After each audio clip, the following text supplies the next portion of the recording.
시청자 여러분 안녕하십니까. 박물관 세대 오늘 육군 박물관에 왔습니다. 오늘 육군 박물관에서는요 굉장히 의미 있는 걸 한번 여러분들한테 소개해 올리고자 합니다. 이 유물들을 소개해 주실 분을 모셨습니다. 안녕하십니까. 네, 안녕하십니까. 육군박물관 부관장 김재범입니다. 부관장님, 네. 뭐 자주 뵙는데요. 오늘은 좀 특별한 것 같아요. 굉장히 특별하고 이거 여러 개를 지금 보여드릴 텐데 네네. 오늘 시청자분께 소개드릴 이 유물이 뭡니까? 우리가 이제 우리나라에서 만든 무기에는 K자를 붙이죠. 네네. 가장 첫 번째 만든 우리나라 자체 생산 무기 1호인 K1 K1 기관단총입니다. 기관단 K1 기관단총.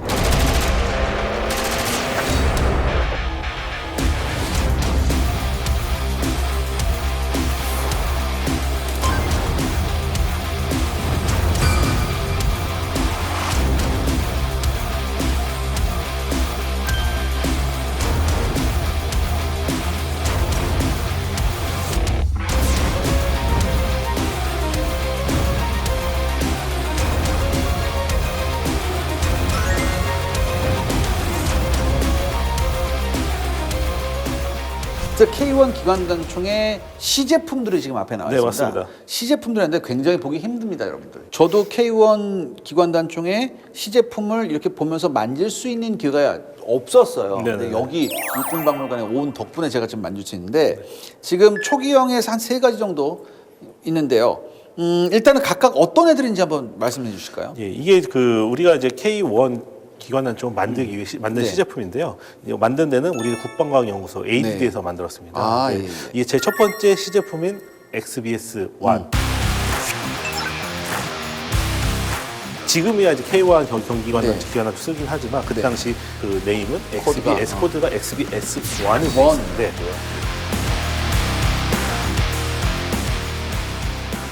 그리고 바로 이어진 제품은 XBS-1A.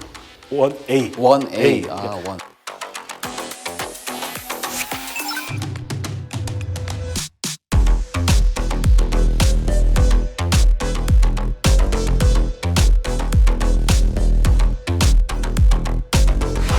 최종 단계인 KSMG 경기관단총으로 돼 있습니다. 아, 경기관단총으로. 네네.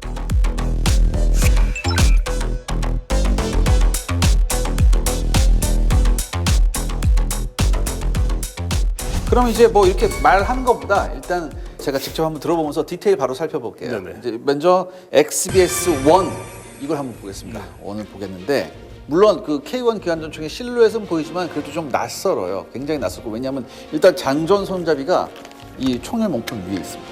여기 있어요. 그래서 이걸 이렇게 뒤로 당기는 걸 거예요. 그렇죠? 그다음에 여기 이제 그 가늠쇠하고 가늠제하고 여기 조준에 이렇게 방해되지 않게 얘도 뚫려 있어요. 요런 형태는 어디서 왔냐면은 SMG 기관단총 중에 이제 이스라엘제 우지라고 있습니다. 우지도 위에 손잡이가 있거든요. 걔도 이렇게 돼 있거든요. 아마 이런 거 저런 걸 많이 참고하지 않았을까. 근데 이 K1 만들 때 이미 K2로 만드는 과정이었기 때문에 네네. 세계 여러 국가들의 무기 데이터는 잡혀 있을 겁니다. 아, 예. 그렇기 때문에 단시간에 만들었지만 모양 형태들도 네. 당시 여러 국가들 것 좀 차용하지 않은 아, 생각이 들고 그렇군요. 있습니다. 그리고 제가 요걸 앞서 제가 살펴보면서 하나 요 총의 좀 단점이라고 할까 좀 불편한 점이 있었어요. 뭐냐면 뒤에 있는 이 접절식 스톡이 네. 쭉 펴졌다가 들어가야 되잖아요. 네네. 펴지거나 들어갈 때도 이 총기의 조작에 불편함이 없어야 됩니다. 근데 지금 보시면 이 뒤에 있는 스톡이 들어가 있는 상태잖아요. 들어가 있는데 요 공간이 굉장히 좁아요. 그렇기 때문에 이 단발 연발 안전장치 요 조종간을 조작하기가 굉장히 힘듭니다. 굉장히 힘들어요. 여기가 좁아가지고 이게 안 돼요. 얘를 제대로 조작하려면 얘를 빼야 합니다. 그래서 이 다음 시제품 XBS-1A에서는 요 공간이 넓어졌죠.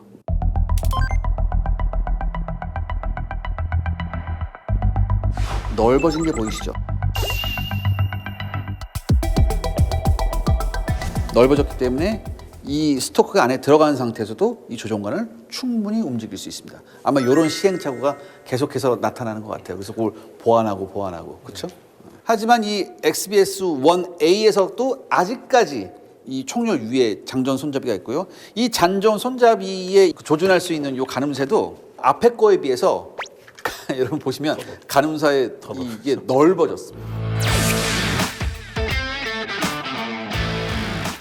이게 여러분 장전 손잡이가 이렇게 위에 있게 되면요. 사격을 할 때 얘가 앞으로 왔다 갔다 해요. 왜냐하면 얘가 왔다 갔다 하면서 이게 빈탄피를 받고 이게 왔다 갔다 노래에서 왔다 갔다 하거든요. 이 손잡이가. 그러면 아무래도 조준이 불편하겠죠. 아무리 뚫려 있다고 하더라도 불편하겠죠. 그래서 이 다음 거 얘가 지금 양산 직전 모델이죠. 네, 바로 양산 직전. 제가 거의 K1 그 모양이나 가까운 네, 형태로 네. 있습니다. 얘한테 와서는 위에 있던 장전 손잡이가 오른쪽으로 보편적인 형태로 바뀌어요.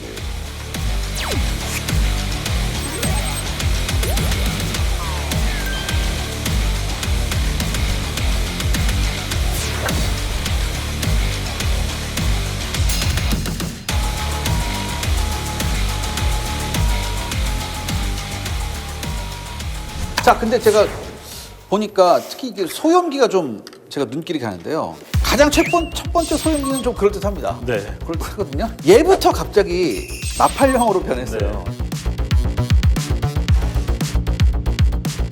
지금 원 버전에서 없던 게 나타나면서 네, 네.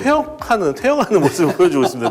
저도 이유를 찾아봤는데 네. 어떠한 이유를 찾을 수가 없습니다. 이게 아마 이거 개발할 때 여러 가지 해외 사례를 참고했잖아요. 네네네. 근데 아직까지 이거를 개발할 때는 5.56mm 탄을 쓰는 단축 버전에서 이렇게 짧은 버전이 그렇게 흔치는 않았을 것 같아요. 그러니까 소총탄을 쓰는 굉장히 단축 버전의 소총 중에서 예전 소련제 AK-74U 버전이라고 있습니다. 소련군 공수부대가 썼던 거, 특수부대하고 걔네가 요 나팔형이에요. 네, 그것을 차용한 것 같긴 한데 갑자기 차용한 이유는 네.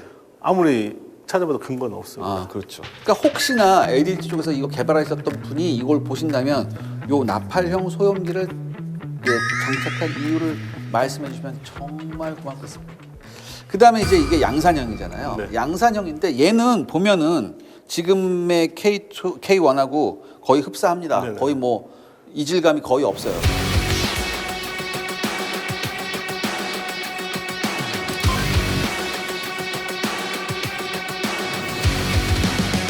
근데도 얘도 아직 이게 나팔형이에요. 네. 게다가 나팔형인데 크롬입니다. 크롬 도금까지 해놨고. 요거는 이제 그때 아마 제작할 때 특수하게 크롬 니켈을 사용한 것 같고 지금 물론 K1 양상형에는 이렇게 돼 있지는 않습니다. K1 양상형은 예. 오히려 좀 소음기 같이 길다란 네. 지금 소음기가 있죠. 원래는 K1이 K1 양상형 나왔을 때 이렇게 나옵니다. 아. 이렇게 나왔다가 네. 그것을 문제점을 지적을 받고 K1A1으로 바뀌면 때 일자 형태의 소음기로 바뀌게 됩니다. 아, 그래요? 네네.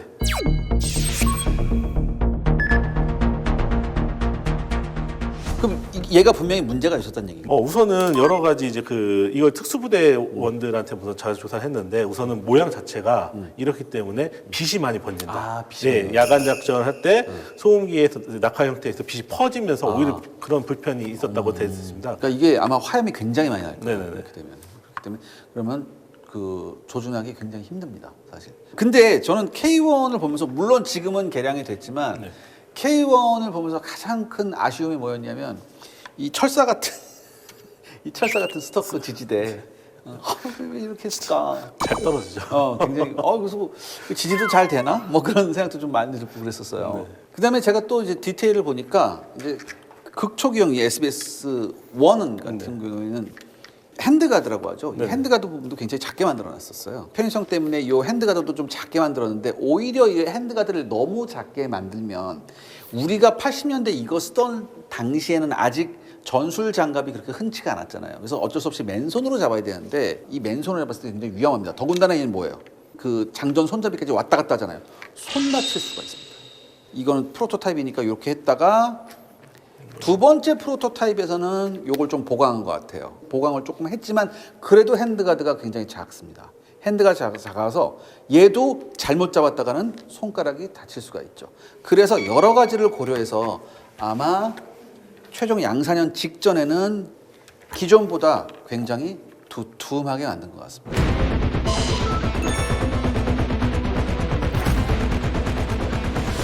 이렇게 바꾸면서 위에는 열이 나갈 수 있게 이렇게 방열판에다가 저 구멍을 뚫어놔서 이렇게 훨씬 열 배출이 잘 되게 이렇게 했고 플라스틱 핸드가드를 잡은 손이 다칠 염려는 없겠죠. 이렇게 되면 시청자 여러분, 제가 또 말씀드립니다. KFN의 번호가 지니TV에서 몇 번? 101, 101번으로 바뀌었습니다. 얼마나 자랑스러운 일입니까? 101 지니TV 기억해 주세요.